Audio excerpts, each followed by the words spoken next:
Assalamu alaikum students. Welcome in the class of second year chemistry. So as you people know that we are studying alkyl halides, and in alkyl halides the topic of discussion today is reactivity of alkyl halides. So as we go forward for reactivity of alkyl halides, we have to discuss some important things. Firstly, an alkyl halide molecule, that is Rx, it consists of two parts, right? We know that an alkyl halide molecule ये दो हिस्सों पर मुश्तमिल होता है, एक alkyl group which is represented by R और एक जो है वो halide group which is represented by X. अच्छा, अब ये जो अल्काइल ग्रुप होता है, इसका अल्काइल ग्रुप का कार्बन ये हैलोजन के साथ बॉन्डिंग सिंगल बॉन्ड के साथ जुड़ा होता है. तो जैसा कि आपको पता है कार्बन और हैलोजन का इलेक्ट्रोनेगेटिविटी डिफरेंस कार्बन और हैलोजन्स का काफ़ी ज़्यादा है, और उसकी वजह से क्या होता है कि हैलोजन के इलेक्ट्रोनेगेटिव और कार्बन के इलेक्ट्रोपॉजिटिव होने की वजह से कार्बन के ऊपर एक पार्शियल पॉजिटिव चार्ज आ जाता है और हैलोजन एटम के ऊपर पार्शियल नेगेटिव चार्ज आ जाता है. अब इसके बाद हम डिस्कस करेंगे कि कौन से ऐसे फैक्टर्स हैं जो कि कार्बन हैलोजन बॉन्ड स्ट्रेंथ को डील करते हैं. So there are two main factors which govern the reactivity and strength of carbon halogen bond, and these are carbon halogen bond energy and carbon halogen bond polarity. तो पहले जो है वो हम discuss करेंगे कार्बन हैलोजन बॉन्ड एनर्जी. तो जैसा कि आप इस टेबल में देख सकते हैं, ये बॉन्ड दिया गया है between carbon and different halogen atom, that is carbon of alkyl group and different halogen atoms.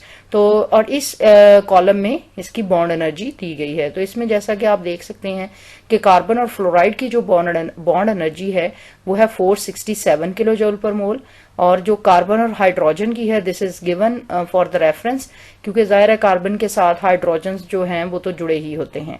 तो कार्बन और हाइड्रोजन जो है उसकी बॉन्ड एनर्जी 413 किलो जूल पर मोल है. इसी तरह कार्बन क्लोराइड की 346, कार्बन ब्रोमाइड की 290 kilo joule and carbon iodide की 228 किलो जूल. अच्छा, तो जो बॉन्ड एनर्जी की जो वैल्यूज हैं वो ये सजेस्ट करती हैं कि जैसे ही पीरियोडिक टेबल में हम डाउन द ग्रुप मूव करते हैं, that is from carbon to iodide, तो जैसे जैसे एटम का साइज बढ़ रहा है, यानी at the top of group fluoride atom है और इसका साइज सबसे छोटा होता है, फिर उसके बाद क्लोराइड, ब्रोमाइड और आयोडाइड. जैसे जैसे हम नीचे की तरफ मूव करते हैं तो साइज ऑफ एटम जो है वो बढ़ता जाता है और बॉन्ड एनर्जी जो है वो कम होती जाती है. अच्छा, इसका मतलब ये हुआ कि कार्बन और फ्लोराइड का बॉन्ड जो है वो सबसे स्ट्रांग है, ठीक है, क्योंकि उसको ब्रेक करने के लिए सबसे ज्यादा एनर्जी रिक्वायर्ड है, और कार्बन और आयोडाइड का बॉन्ड जो है वो सबसे कमजोर है, यानी इसको ब्रेक करने के लिए सबसे कम एनर्जी रिक्वायर्ड होती है. अब हम देखें इस बॉन्ड एनर्जी को हम डिस्कस कर रहे हैं in the perspective of the reactivity of the RX bond. तो अब अगर बॉन्ड एनर्जी के लिहाज से देखें तो वो बॉन्ड जो है वो ज्यादा रिएक्टिव होगा जिसको हम इजीली ब्रेक डाउन कर सकते हैं, या जिसको तोड़ने के लिए कम से कम एनर्जी रिक्वायर्ड हो. जब ये बॉन्ड टूटेगा तभी ये हैलोजन या ये कार्बन जो है किसी दूसरे एटम के साथ इंटरेक्ट कर सकेगा. तो अगर हम बॉन्ड एनर्जी के लिहाज से इसकी रिएक्टिविटी को डिस्कस करें तो हम इस नतीजे पर पहुंचते हैं कि जो अल्काइल आयोडाइड्स हैं वो सबसे ज्यादा रिएक्टिव हैं, ठीक है. उसके बाद फिर अल्काइल ब्रोमाइड्स आ जाएंगे, फिर अल्काइल क्लोराइड्स एंड फिर अल्काइल फ्लोराइड्स, ठीक है. तो यही ऑर्डर ऑफ रिएक्टिविटी जो है यहाँ पर भी दिया गया है कि अल्काइल आयोडाइड जो है, क्योंकि इसके बॉन्ड को इजीली ब्रेक किया जा सकता है, सबसे ज्यादा रिएक्टिव हैं, और उसके बाद फिर अल्काइल ब्रोमाइड आ जाता है which is more reactive than alkyl chloride and which is more reactive than alkyl fluoride. तो ये था reactivity of alkyl halide based on the bond energy. And now we will discuss the reactivity of alkyl halide which will be based on bond polarity, जो कि bond polarity पे base करेगी।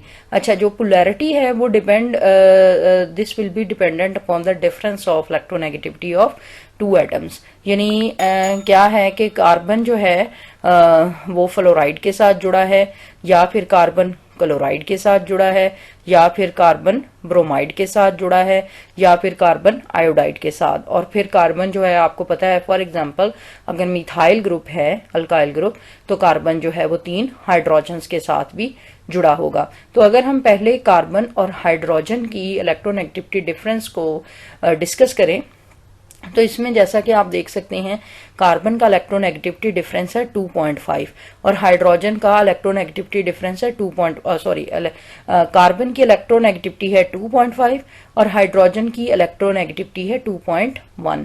और इन दोनों का जो डिफरेंस ऑफ इलेक्ट्रोनेगेटिविटी है this is only 0.4 which is not significant. और जो कार्बन और तीनों हाइड्रोजन्स के दरमियान मिथाइल ग्रुप में जो बॉन्ड है उसको हम कहेंगे कि ये एक नॉन पोलर बॉन्ड है।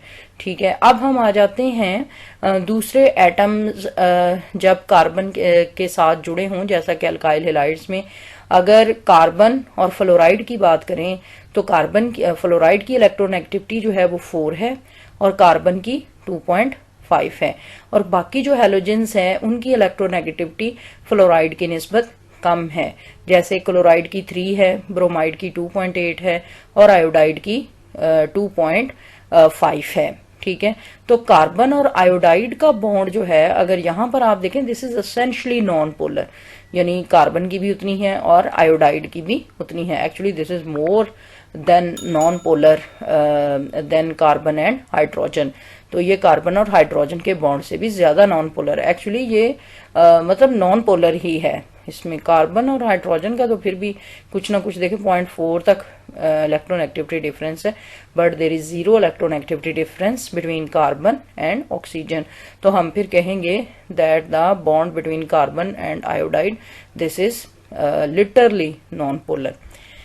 एनीवेज, तो जो सबसे ज्यादा पोलर बॉन्ड है जिसका सबसे ज्यादा इलेक्ट्रोनेगेटिविटी डिफरेंस है वो है कार्बन और फ्लोराइड का। तो ये इसका हाईएस्ट पोलैरिटी का बॉन्ड है कार्बन और फ्लोराइड का।